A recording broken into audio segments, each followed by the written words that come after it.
नागपूरमध्ये मारबत उत्सवाला सुरुवात झालेली आहे। ही दृश्य आपण पाहतोय। मारबत उत्सव नागपूरचं वैभव मानलं जातं आणि या मारबत उत्सवाला नागपूरमध्ये सुरुवात झालेली आहे।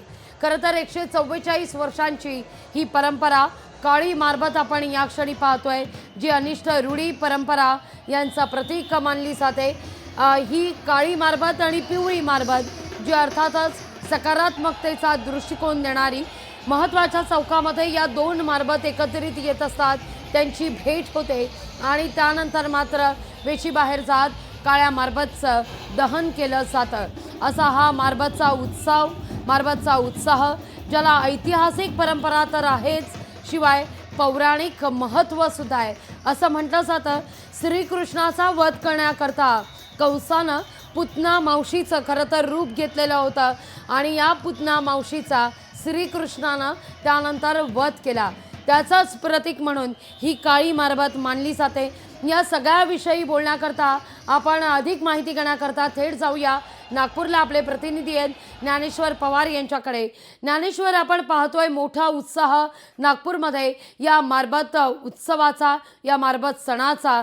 चौक पूर्ण भरलेला आहे आणि मोठ्या प्रमाणावर भाविक या ठिकाणी एकवटले आहेत, ठेका धरला जातोय। कसा हा उत्साह पाहायला मिळतोय नागपूरमध्ये?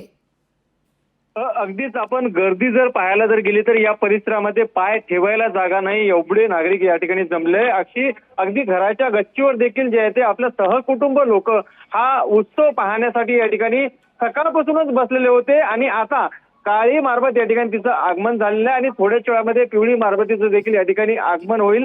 तर दोघांची भेट झाल्यानंतर जो आहे तो ही मिरवणूक समोर निघेल। मात्र एकूणच जर पाहायला गेलं तर मोठी गर्दी या ठिकाणी जमली आहे आणि विविध बडगे जे आहे ते या मिरवणुकीमध्ये एकूणच सहभागी होणार आहे। सध्याला जे आहे ते एक बडगा यामध्ये समावेश झालेला आहे। नुकताच सोशल मीडियावर प्रसिद्ध झालेला राजू कलाकार, त्याचं देखील बडग जे आहे ते एकाने निर्माण केलेलं आहे आणि तो बडग सध्याला या ठिकाणी त्याचं आगमन झालेलं आहे। तर ज्या पद्धतीने अमेरिकेने भारतावरती टेरिफ लादला गेला, त्याची प्रतिकृती देखील बडगेच्या माध्यमातून या ठिकाणी दाखवली जाणार आहे।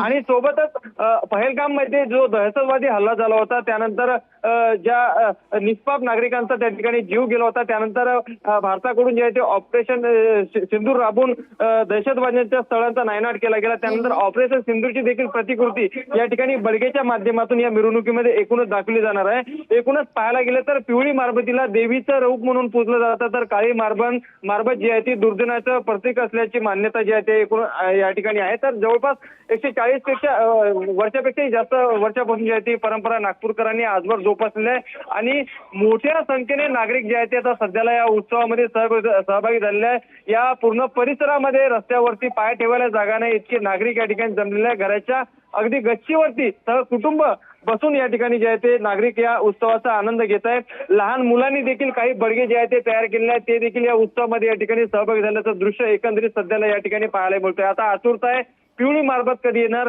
काळ्या मारबतीचं आगमन झालेलं आहे। दोन्ही मारबत एकत्र आल्यानंतर, त्यांची भेट दिल्यानंतर जे आहे ते या ठिकाणाहून मिरवणूक जे आहे ते एकूणच पुढे निघणार आहे। लागेल ज्ञानेश्वर, जसा तुम्ही उल्लेख केलात की बडगा हा फार महत्त्वाचा मानला जातो या मारबत उत्सवामध्ये, या मारबतच्या या यात्रेमध्ये। जसे ऑपरेशन सिंदूरवर म्हणूया किंवा टेरिफ जो काही लावण्यात आला आहे, यावर ज्वलंत विषयांवर भाष्य करणारे बडगे खरं तर सादर होत असतात।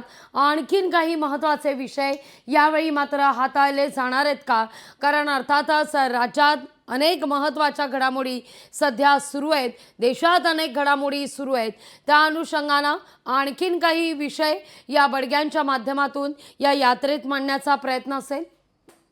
अगदीच, प्रतिवर्षी आपण पाहायला गेलं तर वेगवेगळे विषय जे आहेत ते सामाजिक प्रश्न असतील, त्याचबरोबर स्थानिक प्रश्न असतील, हे या बडग्याच्या माध्यमातून जे आहे ते संदेश देण्याचा प्रयत्न केला जातो। यावर्षी सुद्धा राष्ट्रीय असेल, आंतरराष्ट्रीय, त्याचबरोबर राज्यातील आणि स्थानिक पालिकेचे जे काही विषय असतील त्या विषयाचे अनुसरून देखील काही बडगे जे आहेत ते यामध्ये सहभागी जे आहे ते होण्याची शक्यता आहे। आता काही बडगे जे आहेत ते यायला सुरुवात झालेली आहे। सध्याला जर आपण पाहायला गेलं दृश्यांमध्ये, जो सोशल मीडियावर व्हायरल झालेला राजू कलाकार आहे, त्याची प्रतिकृती या ठिकाणी आता जे आहे ते त्याचं आगमन झालेलं आहे। आता थोड्याच वेळामध्ये एकेकाने बडग्याचं या ठिकाणी आगमन होतं। जसे जसे बडगे यामध्ये सहभागी होतील त्या पद्धतीने आपल्याला माहिती देता येईल। मात्र नक्कीच राष्ट्रीय असेल, आंतरराष्ट्रीय असेल, त्याचबरोबर राज्यातील आणि स्थानिक मुद्दे हे सर्वच बडग्याच्या माध्यमातून जे आहे ते संदेश देण्याचा प्रतिवर्षी प्रयत्न केला जात असतो आणि नक्कीच काही मुद्दे जे आहेत ते ज्वलंत मुद्दे, स्थानिक स्थानिक मुद्दे असतील, त्याचबरोबर राज्यातील मुद्दे असतील, त्या मुद्द्याला अनुसरून देखील या बळगेच्या माध्यमातून संदेश देण्याचा प्रयत्न या ठिकाणी केला जाणार आहे. आणि एकूणच फक्त आता काळ्या मारबतीचं या ठिकाणी आगमन झाले. आता पिवळी मारबत थोड्याच वेळामध्ये या ठिकाणी कधी आगमन होऊ शकतं आणि ती आगमन झाल्यानंतर दोघांची जी भेट होईल तो क्षण मात्र या सर्व नागरिकांना जे आहे ते डोळ्यामध्ये टिपण्यासारखा असणार आहे. आणि त्यासाठी सकाळपासूनच नागरिकांनी जे आहे ते या ठिकाणी आपापली जागा धरून घराच्या छतावरती जे आहे ते या ठिकाणी एकंदरीत बसलेलं आहे. अनेक जण आपल्या कॅमेऱ्याने जे आहे तो हा क्षण जो आहे तो कैद करणार आहेत. आणि आपण उत्साह जर पाहायला गेला तर ढोल ताशाच्या गजरामध्ये नाचत गात लोक या ठिकाणी या उत्सवामध्ये मोठ्या प्रमाणामध्ये सहभागी झालेले आहे. आणि पोलिसांचा देखील चहूबाजूने मोठा तगडा बंदोबस्त या उत्सवामध्ये कोणताही अनुचित प्रकार घडू नये म्हणून सुरक्षेच्या दृष्टिकोनातून या ठिकाणी एकंदरीत ठेवण्यात आलेलं आहे. आता काही क्षणामध्ये या ठिकाणी जे आहे ते पिवळी मारबतीचं आगमन होणार आणि जे आहे ते ही ऐतिहासिक जी परंपरा म्हणली जाते नागपूरची जवळपास 140 वर्षापेक्षा जास्त वर्षापासून या ठिकाणी सुरू असलेली त्या उत्सवाला जे आहे ते आता काळी मारबत आणि पिवळी मारबत यांची भेट झाल्यानंतर तो दृश्य कैद करण्यासाठी नागरिक या ठिकाणी जमलेले आहेत. नागरिक अगदी ज्ञानेश्वर तुर्तास धन्यवाद तुम्ही दिलेल्या एकूणच या सविस्तर माहिती करता. लोकशाही मराठी ऐका, पहा, जागरूक रहा.